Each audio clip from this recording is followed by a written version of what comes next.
Good evening. The scripture lesson for this evening is from the Gospel of St. Matthew, the 15th chapter, verses 21 through 28.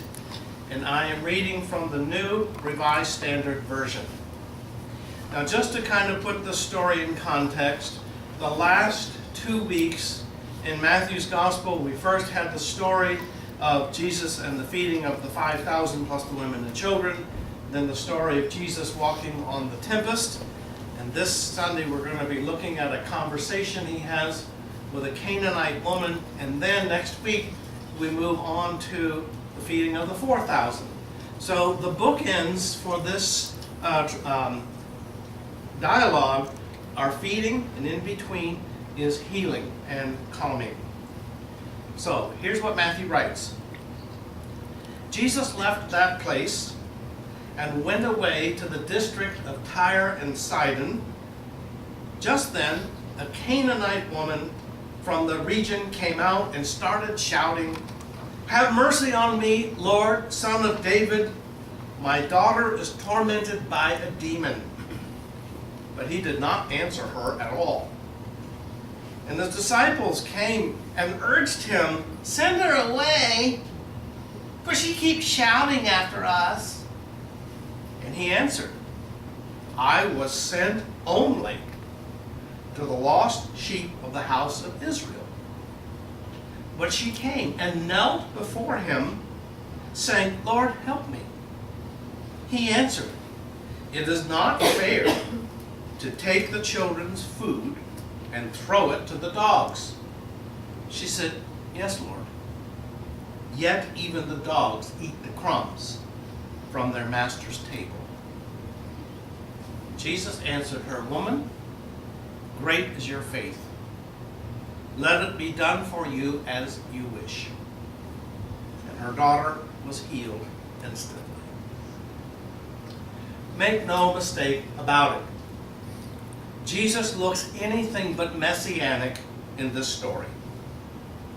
His attitude is prejudicial, elitist, and sexist. It makes you wonder that Matthew would have included it in his gospel at all. There it is. Some think that Matthew included this story as a teaching on the church's ministry to Gentiles. But the story does not tell us that, does it? And whether the story is authentic or not, or written for some other purpose, it stands out like a sore thumb, making most preachers wish it could have at least been overlooked in the common lectionary. But there it is, smack dab in the middle of my worship planner. I'm going to preach about it because I have come to understand that the hard stuff is often what makes us grow. Maybe we can learn that the gospel itself is an ever-expanding arc of God's grace. Maybe the gospel itself can mature with wisdom and kindness. Hopefully, we can too. But to begin with, let's take a look at the context of the story, understand its characters, and follow its plot. The story of the Canaanite woman takes place in the region of Tyre and Sidon. And the important thing to know about this is that Jesus is not in Jewish territory. He is a foreigner in a foreign land. This is not only an issue of geography, it is also one of faith. Like the Samaritans, Canaanites were considered unclean to the Jewish community. The Canaanites represented pagan religions, and no Jewish person would associate with them willingly. We also know that women were considered unclean, and no Jewish person would dare associate with a Canaanite woman, especially a rabbi. To do so would make one defiled and require routine ritual cleansing. It reminds me of the old story that took place on a British airliner, a flight from Johannesburg, South Africa. A middle-aged woman, South African, white woman, found herself sitting next to a black man. She called the attendant over to complain about her seating. "What seems to be the problem, madam?" asked the attendant. "Can't you see," she said, "you have set me next to a kafir. I can't possibly sit next to such a disgusting person. Find me another seat." "Please calm down, madam," the stewardess replied. "This is a very full flight today, but I'll go and check to see if we have any seats available in club or first class." The woman cocked a snooty look at the outraged black man sitting beside her. A few minutes later, the stewardess returned with some good news, which she delivered to the lady, who could not help but look with disdainful pride at the people all around her.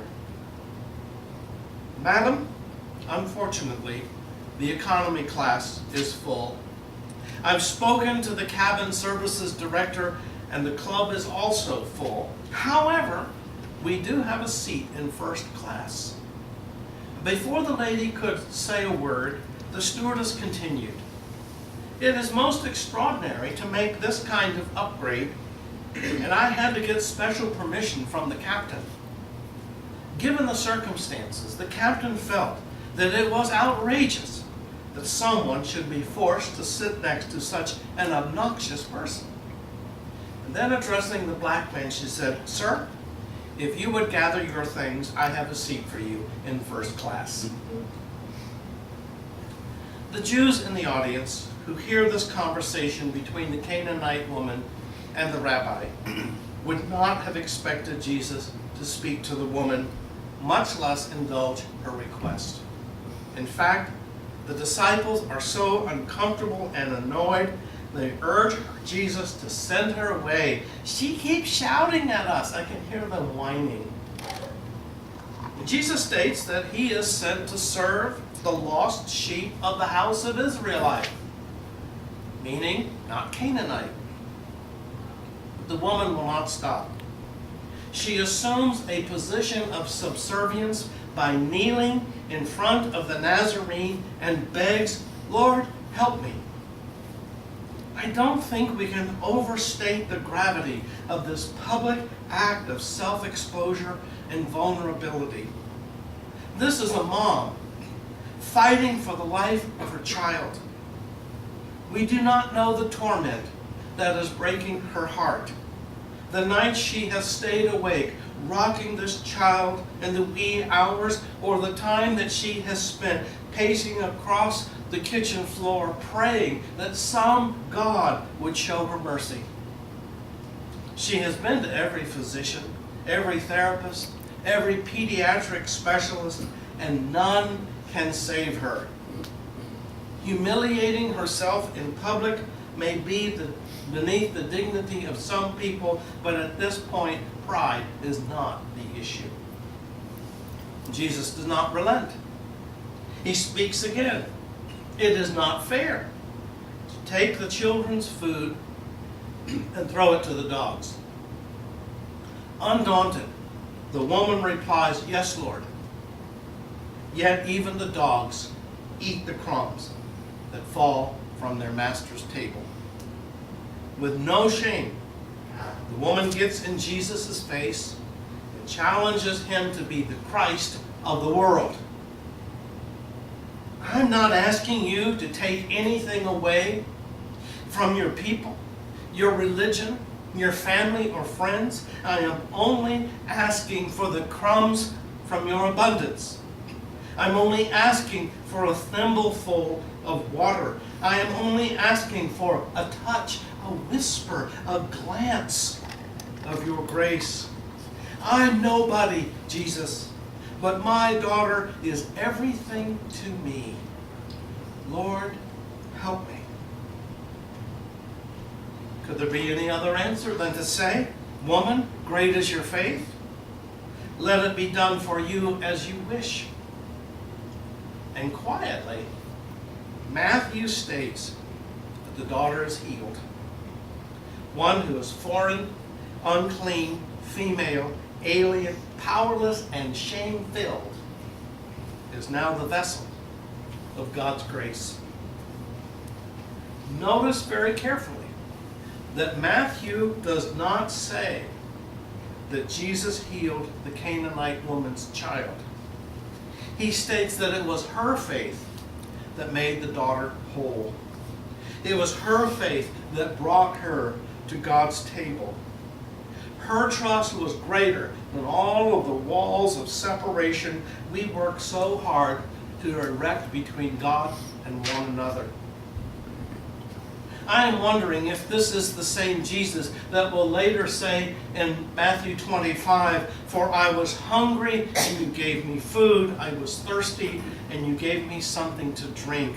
I was a stranger and you welcomed me. I was naked and you gave me clothing. I was sick and you took care of me. I was in prison and you visited me. I was on the border and you brought me home." Since last fall, through the end of July of this year, 64,000 children have made their way up from El Salvador, Guatemala, and Honduras. The majority of them are unaccompanied minors whose families sent them north in the hope that their children would find the security of food, clothing, housing, medical care, and safety. These are the very basic needs of any human being.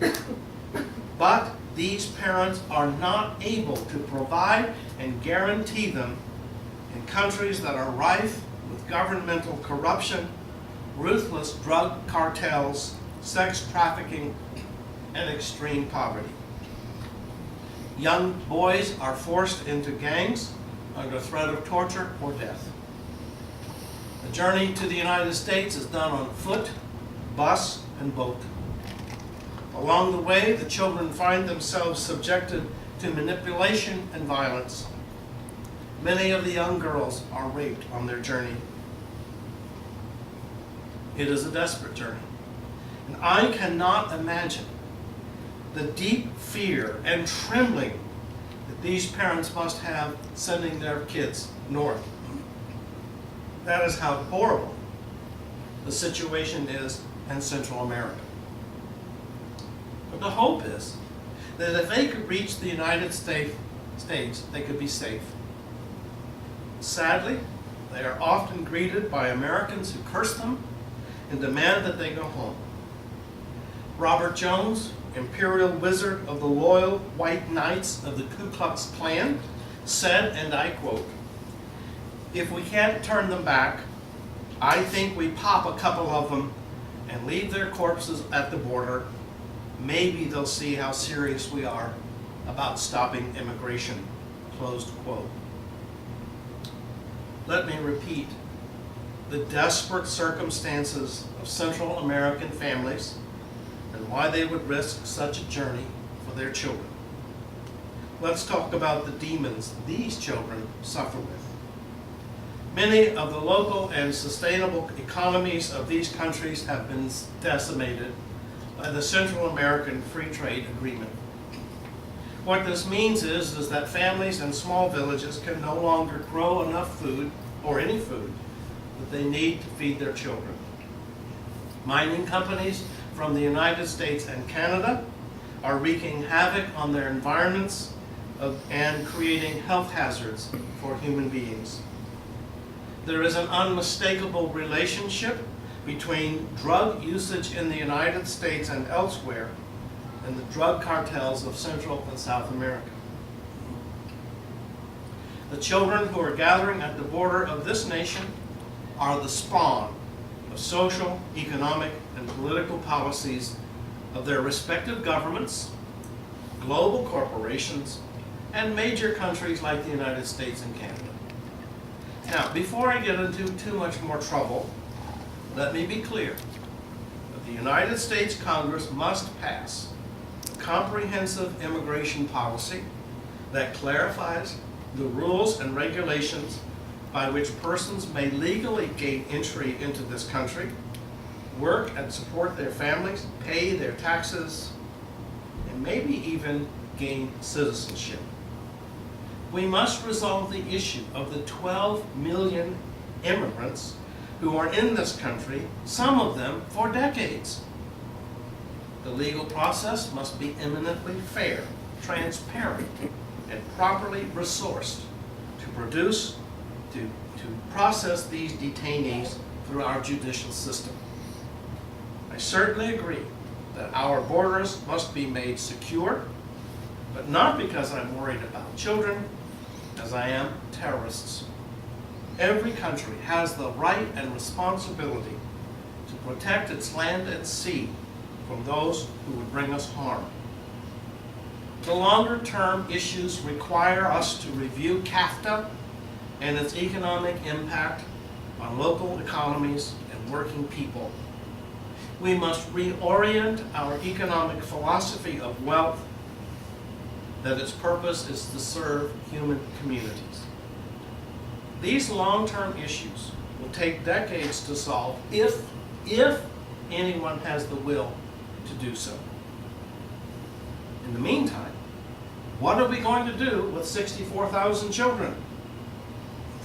I believe that the gospel compels us to care for them until such time as they can be processed through our judicial system. We must feed, clothe, house, educate, and meet their health needs. We will treat them with dignity. And if it proves appropriate, they will be returned to their home countries, and we will do so compassionately. We will not scream at them. We will not spit on them. We will not call for their corpses. These are the children of God, for Christ's sake. As we have seen in the story from Matthew, the gospel is ever crossing borders and expanding the table. There is no room at the Lord's table for fear, prejudice, and anger. There is always room for raped little girls, frightened mothers and fathers, and lost teenage boys. It is not my place to argue social policy, but to proclaim fiercely, "Suffer the little children to come unto me." And if ever there was a humanitarian crisis, these children at the border constitute a crisis to which the church can only respond with deep compassion and real measures to care for them. The Christian tradition has long honored the dignity of every human being. These children are every bit as sacred as our own children in Heston or Newton or Wichita or Andover. They do not fall outside the pale of the church's mission to protect and nurture the least of these. There are no exceptions to God's love. Along with children, the church has shown a preference for the poor, the lame, the halt, the imprisoned, the blind, and the oppressed. How we treat the most vulnerable members of human society is a fundamental moral test of our great nation and the churches that dare call themselves Christians. If we turn them away, if we demonize them, if we dehumanize them, and if we leave them to the ravages of desert predators, we can no longer call ourselves Christian. Jesus calls us to the most vulnerable, the most oppressed, and the weakest among us. I cannot think of anyone who better fits that description than an 11-year-old Guatemalan child sitting at a bus station in Brownsville, Texas, waiting to be shipped to a deportation center. These refugees are beyond politics. They're the concern of the Christian church, and I dare say, Jews, Muslims, Hindus, Buddhists. Any faith tradition that dares speak of the supremacy of compassion and ministry to the suffering can only take these children and minister to them in our churches, synagogues, mosques, and temples to keep them safe. Somebody has to be the adult in the room and protect these kids. So what can we do from our little house church? I submit that there are several things that we can do. Please call or write your legislators in the U.S. House and Senate and urge adequate funding for the Office of Refugee Resettlement. As you may have heard on the news, Youthville in Newton is entering a grant to receive 32 of these children into their empty units. The City Council of Newton refused to endorse that plan. But we are not the City Council. We are the Church of Jesus Christ. If the grant is approved, Youthville will need continuing financial support and understanding community near and far, and perhaps volunteers. Please become more educated about the conditions of Central America and the reasons why these children are refugees. Study the means whereby these countries can be restored. Share what you know with others. The Conference of U.S. Catholic Bishops has wonderful information about all of these needs and possible responses. They can also put you in touch with foster care programs if you think you would like to take in a child for the time being. Contact Catholic Charities and ask how you can help them. And finally, cross the borders and be a witness to God's open table.